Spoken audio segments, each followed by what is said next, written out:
Dear audience, আজকে আমি আপনাদের দেখাবো কিভাবে মোবাইল থেকে কম্পিউটারে ফাইল ট্রান্সফার করবেন without data cable. Data cable ছাড়া আমরা কিভাবে ফাইল ট্রান্সফার করতে পারি সেই সিস্টেমটা আজকে আমরা শিখবো। আমাদের ফোনে একটি অ্যাপস ডাউনলোড করে নেব। অ্যাপসটির নাম হচ্ছে শেয়ারমি। আমরা এখানে টাইপ করব হচ্ছে শেয়ারমি লিখে যখন আমরা সার্চ করব, এখানে শেয়ারমি ফাইল শেয়ারিং ফাইল এটা ওপেন করব। আমার এখানে ওপেন দেখাচ্ছে, একটা রিজন আছে। এটা যেহেতু আমি অলরেডি ডাউনলোড করে রেখেছি, দ্যাটস ওয়াই এটা আমাকে এখানে ওপেন দেখাচ্ছে। যখন আপনারা ইনস্টল করবেন, ইনস্টল করার পরে আপনাদেরকে প্রসিডিউর এখানে অ্যাক্সেস চাইবে, কিছুর অ্যাক্সেস যা চাইবে আপনারা অ্যাক্সেস দিয়ে দিবেন।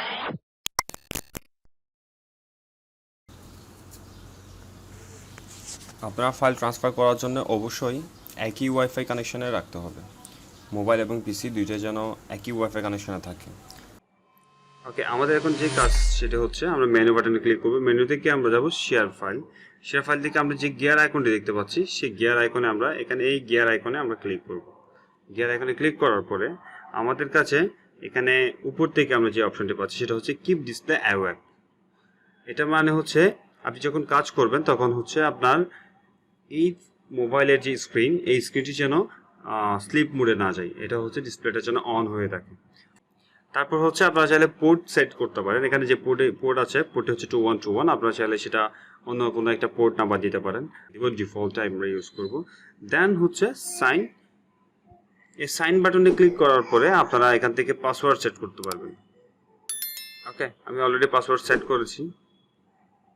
ঠিক আছে, এখানে আমি পাসওয়ার্ড দিয়েছি হচ্ছে রুট, আর একটা র্যান্ডম পাসওয়ার্ড দিয়েছি। 4 থেকে 16 ডিজিটের বা 16 ক্যারেক্টারের আপনারা পাসওয়ার্ড দিতে পারেন। সো এখানে আমি মেইনলি 4টা ক্যারেক্টারের পাসওয়ার্ড দিয়েছি। দেন আমাদের এই কাজটা শেষ। তারপর হচ্ছে আমরা আমাদের যে ফাইনাল কাজ সেটা হচ্ছে স্টার্ট বাটন ক্লিক করার সাথে সাথে আমাদের যে অ্যাক্টিভিটি সার্ভার আছে সেই সার্ভারটি অন হয়ে যাবে। সার্ভার অন হওয়ার পরে যেই আমরা লিঙ্কটি দেখতে পাচ্ছি ftp:/192.168.0.103:2121, এইটা দিয়ে আমরা যখন সার্চ করব, এটা দিয়ে আমরা হচ্ছে আমাদের পিসিতে আমরা সার্চ করব। সো আমরা এখন পিসিতে চলে যাব। ওকে, পিসিতে আসার পরে আমরা দেখতে পাচ্ছি এটা হচ্ছে আমাদের চ্যানেল। আমাদের চ্যানেলে যদি আপনি নতুন দর্শক হয়ে থাকেন অবশ্যই সাবস্ক্রাইব করবেন। ওকে, তো আমাদের চ্যানেলে ট্যাগ রিলেটেড অনেকগুলো ভিডিও আছে। আপনারা চাইলে ভিডিওতে গিয়ে ভিডিওগুলো আপনারা দেখে নিতে পারেন, আপনার প্রয়োজনীয় ভিডিও। আচ্ছা, আমরা হচ্ছে দিস পিসিতে যাব। আমরা দিস পিসিতে ক্লিক করে এখানে যেই সার্চ বারটি আছে, আমরা সেখানে হচ্ছে আমাদের যেই এফটিপি সার্ভারটি আছে সেই এফটিপি সার্ভারটি আমরা এখানে টাইপ করব।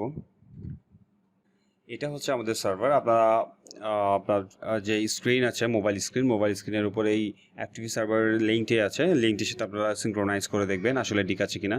যদি ঠিক থাকে দেন এন্টার বাটনে ক্লিক করবেন। এন্টার বাটনে ক্লিক করার পরে আপনাকে ইউজার নেম অ্যান্ড পাসওয়ার্ড চাইবে।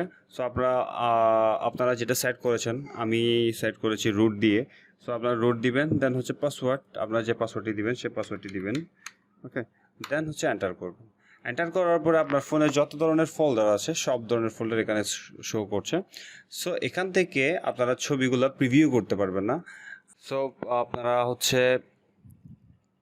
এটি প্রিভিউ করতে পারবেন না। এখন যদি আমি ওপেনে ক্লিক করি তাহলে আমার একটি ব্রাউজার ওপেন হচ্ছে, বাট এটা প্রিভিউ হচ্ছে না। প্রিভিউ করার জন্য আপনারা যে কাজটি করবেন, জাস্ট এখান থেকে এটা কপি করবেন। কপি করে আপনারা যদি আপনাদের এখানে ডিসপ্লেতে চলে আসেন, দ্যাট মিন হচ্ছে আপনাদের যেই ডেস্কটপ আছে, ডেস্কটপে দেওয়ার সাথে সাথে এটা প্রিভিউ হচ্ছে। এখন আপনি চাইলে এটা প্রিভিউ করতে পারবেন। সো এখানে মেইন থিমটা হচ্ছে আপনার ফোন থেকে আপনি সব ধরনের ডেটা কপি করে দেন ফোন থেকে ডিলিট করে দিতে পারেন। তাহলে আপনার ফোনের যে স্টোরেজ আছে সেই স্টোরেজটি খালি হয়ে যাবে। ওকে, তো আমরা আমাদের সব ধরনের ডেটা এখান থেকে আমরা দেখতে পাচ্ছি। It's very simple. Okay, so এভাবে আমাদের আসলে কানেক্ট করতে হবে। সো আই হোপ গাইস আপনারা বুঝতে পেরেছেন। আর আপনারা যদি বুঝে থাকেন অবশ্যই উপকৃত হয়েছেন। আর উপকৃত যদি হন তাহলে অবশ্যই আমার চ্যানেলটি সাবস্ক্রাইব করবেন আর বেশি বেশি করে লাইক, কমেন্ট, শেয়ার করে পাশে থাকবেন। So till then take care, good bye.